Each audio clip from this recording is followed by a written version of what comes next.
Buenas tardes. Vamos a presentar a ustedes el día de hoy nuestro proyecto El Partenón y la Divina Proporción. Nuestro grupo se conforma por Camilo Bonilla, Paula Bernal, Lisbeth Gutiérrez, Karen Hernández, quien les habla, Daniel Huertas y Daniela Lozano.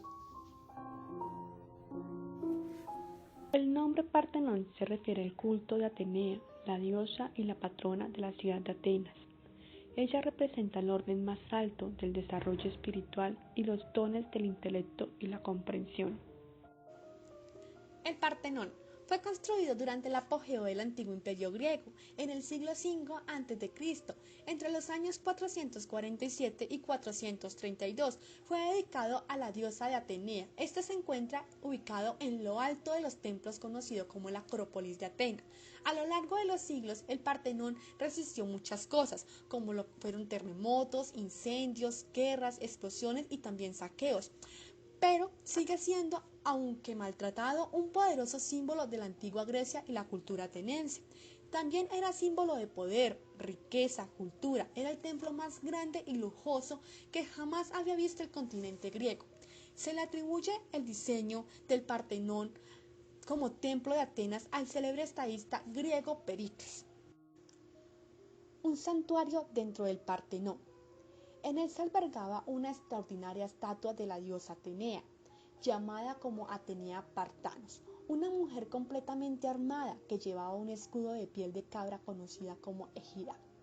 En su mano derecha sostenía una estatua de 6 pies de altura de la diosa Nike y un escudo en su mano izquierda que ilustraba varias escenas de batallas. También tenía un casco con 2 grifos y una esfinge y una gran serpiente detrás de su escudo. Ella era la diosa de la sabiduría, las artes, la literatura, la guerra. Fue tallada en madera y cubierta de marfil y oro. Propósito e historia del Partenón.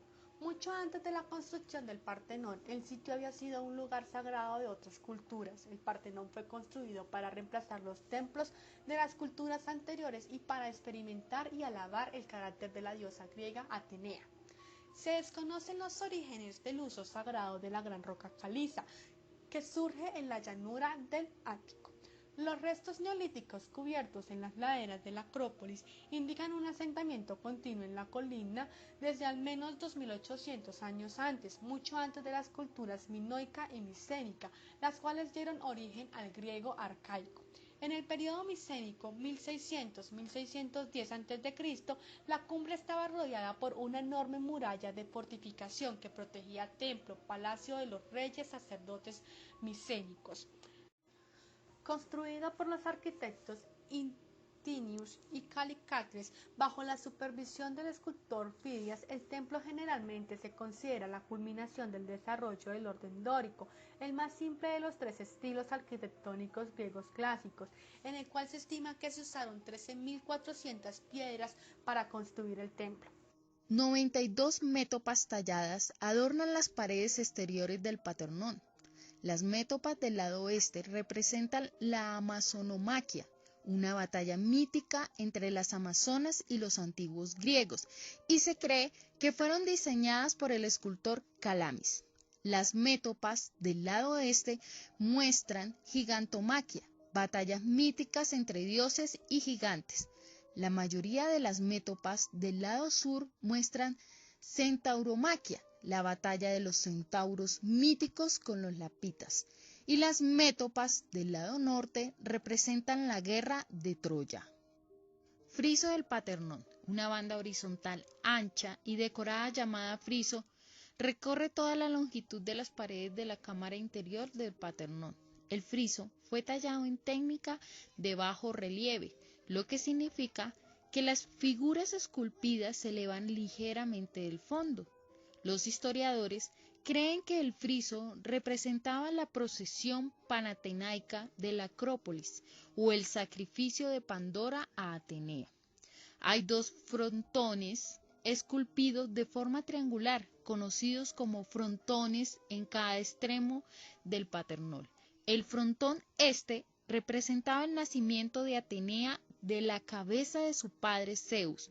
El frontón occidental mostraba el conflicto entre Atenea y el Poseidón para reclamar Ática, una antigua región de Grecia que incluía la ciudad de Atenea. Estructura. El mármol blanco rectangular del Partenón ha sufrido daños a lo largo de los siglos, incluida la pérdida de la mayor parte de sus esculturas. Su estructura básica se ha mantenido intacta. El principio estructural es un sistema de poste y dintel. Sobre las columnas se apoyan los dinteles horizontales con una base de 30,89 por 69,54 metros. Las columnas sostienen la estructura del techo, cuya cubierta es dintelada a dos aguas. En este punto se tuvo en cuenta que la inclinación fuera lo suficientemente suave como para permitir que las tejas no resbalaran y se mantuvieran por su propio peso. Es un templo períptero o clástico, o que quiere decir que tiene columnas en todo su perímetro, 8 en las dos fachadas más cortas, las que miran al este y al oeste, y 17 en las laterales, norte y sur. La separación entre las columnas perimetrales es de 2,25 veces el diámetro de las columnas, que se juntan algo más que al llegar a las esquinas del templo. Con planta rectangular, consta de una doble cella o nave con pronaos y opistodomo, pero con propósito de 6 columnas. La cámara interior amurallada o cella originalmente estaba dividida en 3 sectores por 2 columnas dóricas, pero para ser más concisos, el epistodomo se divide en 3 naves conteniendo 2 capillas a Cécrops y Erecteo. El Partenón se levanta por esas 3 gradas y mide poco más de 3 metros. En sus frentes menores encontramos un segundo pórtico de 6 columnas que permiten en la parte oriental el acceso al pronao y en la parte occidental al opistodomo. Esta consta de 3 niveles, con dimensiones casi cuadradas, estando destinado a la vista de la diosa y de la ciudad. La cella también es de 3 naves formada por 2 filas de columnas superpuestas en 2 cuerpos, situándose en el fondo la estatua de Palas. Por otra parte, este edificio es un claro ejemplo de la excelencia en cuanto a cálculos matemáticos que los griegos poseían. Ellos lograron reducir el efecto de perspectiva que las columnatas producían debido a su altura, y lo que hicieron los arquitectos fue hacer más voluminosas esas columnas de los extremos y las inclinaron hacia el centro. Todas las columnas disminuyeron progresivamente la anchura de las métopas y curvaron todos los elementos horizontales, por lo que los bloques de mármol son trapezoidales. Ahora, retomando un poco lo que vimos al principio, esta obra hace parte del orden dórico. Este logró un equilibrio entre el volumen sólido y la elegancia. Este orden se divide en 3 partes: en la coronación, en el sostén y en la base. Ahora voy a explicar más a fondo lo que sería la estructura de ese orden dórico y de las columnas. Esta se divide en el basamento o esterobato. Es la base del templo sobre la que descansan las columnas y a su vez soportan en el entablamento. El basamento lo constituyen el estelibato como base de la columnata. Entonces ahora tenemos la columna y esta se divide por el capitel y el fuste. El fuste determina la altura del templo.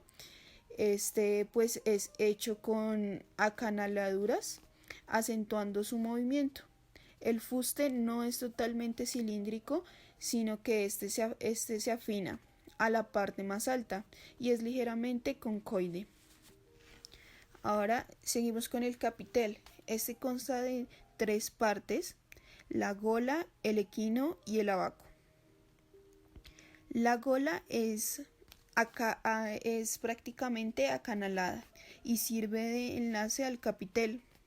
El equino tiene forma de almohadilla y es un soporte para las vigas, y el abaco es un bloque por encima que completa la transición entre el fuste y el entablamento. Es la base del arquitrabe. Entonces, el entablamento, el cual está dividido por varias secciones, Está compuesto por el arquitrabe, que es una viga que traspasa entre paños y es la parte inferior del entablamento. El arquitrabe está coronado por el friso y este está formado por triglifos, un grupo de 3 ranuras verticales separados por métopas lisas. Por encima del friso se encuentran las cornisas, el tercer componente del entablamento. Las molduras inferiores de las cornisas bajo el cual y por encima de cada triglifo y métopa aparecen, pues unos módulos con adornos llamados gotas. Y ya finalmente están los frontones en la parte superior de la fachada y en la posterior del templo. Una plataforma larga, perfectamente plana, produce el efecto óptico para estar hundida por la mitad. Para compensar la ilusión, el estilobato se proyectó abombado, se lleva hasta 11 centímetros de la parte central a los largos laterales y 6 centímetros de las fachadas delanteras y la posterior. El templo fue extraordinario por la calidad y cantidad de sus esculturas arquitectónicas que se utilizaron para decorarlo. Es el templo griego más radicalmente decorado. Además, las decoraciones son importantes para la cultura griega, ya que los temas de las esculturas que llegaron al templo reflejaron momentos importantes de la historia ateniense. El basamento del templo constaba de 69,51 por 30,86 metros. Estaba construido de manera habitual griega, con 3 escalones corridos a lo largo de todo su perímetro. Fue elegido en el borde meridional de la plataforma para que se pudiera contemplar desde el sur, descollando todos sus muros en la Acrópolis. Incluso el estilobato se proyectó minuciosamente correcciones ópticas conocidas técnicamente como refinamientos. Esta estructura requirió refinamientos muy precisos de las formas. La plataforma sobre la que fue construido tiene una ligera curvatura parabólica hacia arriba para mantenerse en la estructura y desviar la lluvia. La colocación de las columnas detrás de la estatua fue un desarrollo único, ya que las columnas generalmente aparecían en los flancos de los templos dóricos. Además que las cámaras de interior del templo eran inusualmente grandes para acomodar la enorme estatua de Atenea. El mayor ancho y largo del Paternón permitió columnas de 2 pisos en lugar de una pared, lo que creó en el fondo un telón dramático para que el templo parezca perfectamente simétrico